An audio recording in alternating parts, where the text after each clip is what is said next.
I'd like to start off with a message to a particular person in this room. I know you procrastinated on this speech assignment. Yeah, that's right. That's right. Don't worry, I'm not gonna say your name. I'm not gonna call you out in front of everyone, but I know who you are. You wasted so much time doing anything except this speech. The teacher told you not to leave it all until after break, but you did. You didn't even have a creative element picked out until last Tuesday. Sure, you got it done, but you and I both know it could have been better. So all I have to say to you is, hey, me too! Me too! I procrastinated so hard that procrastination became the topic of my speech. So, hi. My speech is about procrastination. If you've ever procrastinated, I'm sure you know that it's not actually very fun. In fact, the feeling you get when you're procrastinating sucks. And if you're anything like me, procrastinating makes you feel bad about yourself.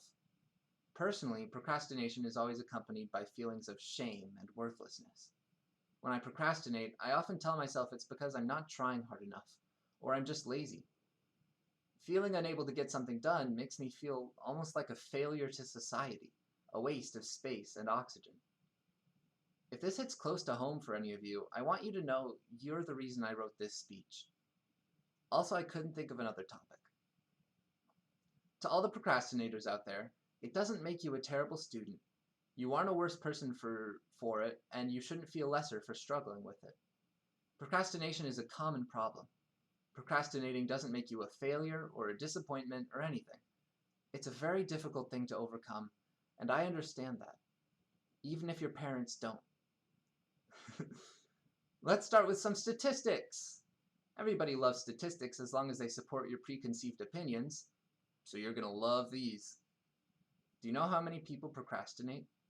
Like, of the general population, how prevalent is procrastination? According to the Sage Encyclopedia of Industrial and Organizational Psychology, somewhere between 15 and 25% of the population procrastinates. That's a lot, 1 in every 5 people.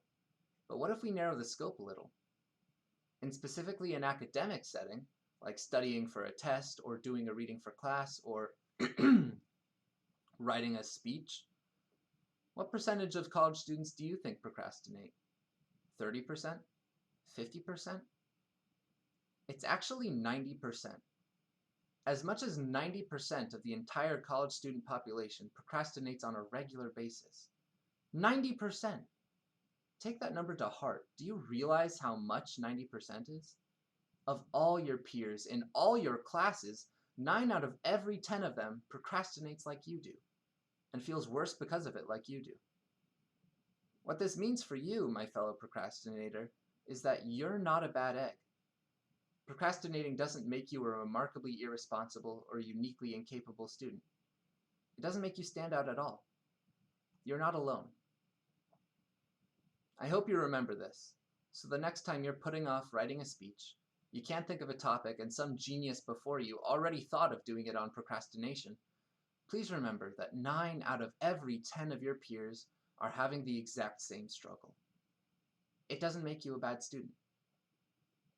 Here's an interesting fact that I think will sound familiar to a lot of you.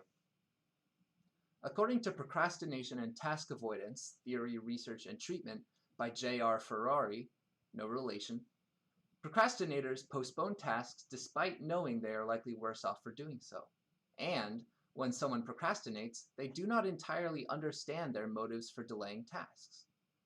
So we're all putting stuff off, knowing it's bad for us, without knowing why we're doing it? That sounds like a pretty clear indicator that we aren't actually making a choice to procrastinate. I mean, if we know why we shouldn't procrastinate, and we don't have a reason to procrastinate, why would we choose to? And not only do procrastinators themselves not know their motive for procrastinating, but even scholars are stumped on this one. Now, there are plenty of theories I had to comb through, but nobody can agree on one, and none of them are really satisfactory answers. Here's a few examples. One theory says people procrastinate because they don't understand the consequences of not doing their tasks. Maybe people procrastinate because the rewards for not doing it are more tangible than the rewards for getting it done. People procrastinate because they fear failure, and so by not doing it, they can avoid the risk of doing it poorly. People procrastinate because they feel that the expectations placed on them are too high, and they're afraid they won't meet those expectations if they try. One particularly strange paper I read did an entire Freudian-style developmental analysis with 4 distinct stages of development: know me and not me and you, and the otherness of me, which all had to do with how people recognize their place in the world and discover their identity and find meaning in life, and somehow, they related all of that back to me not doing my speech assignment. But do you see what I mean? Everyone is trying hard to explain it, but it's not very easy. The bottom line is, we don't really know why you're procrastinating.